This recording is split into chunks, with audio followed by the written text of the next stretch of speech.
Hi guys!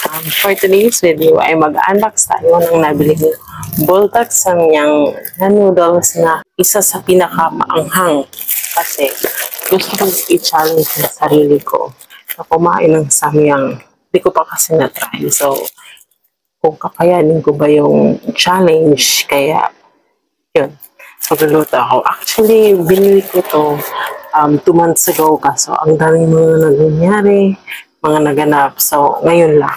Kaya, eto na siya. Charan! Ito ang Samyang Bulldog 3 times. Dalawa yung binili ko.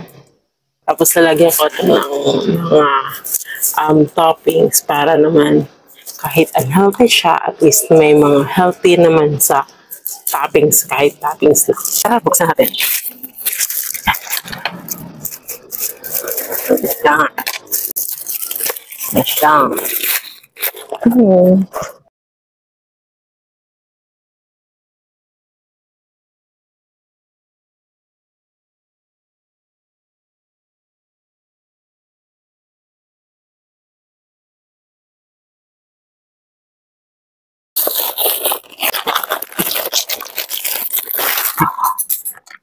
Wow.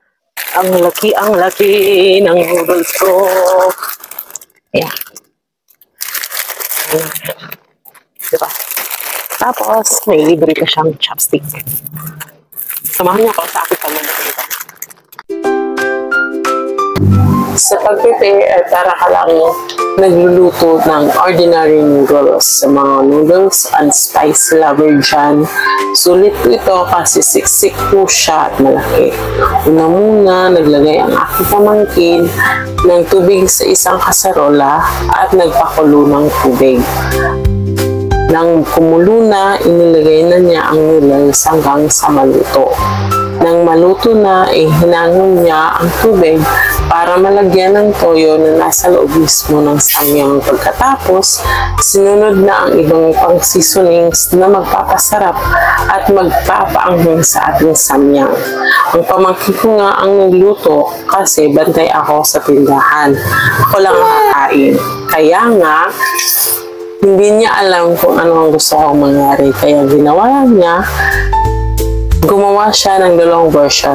Yung may cream at saka wala. Dahil nga magmumukbang challenge ako, kaya ang ginawa ko, pinagsama-sama ko yung may cream at saka walang cream na Samyang noodles. Kasi akala ko mababawasan ang anghang, pero akala ko lang pala yun.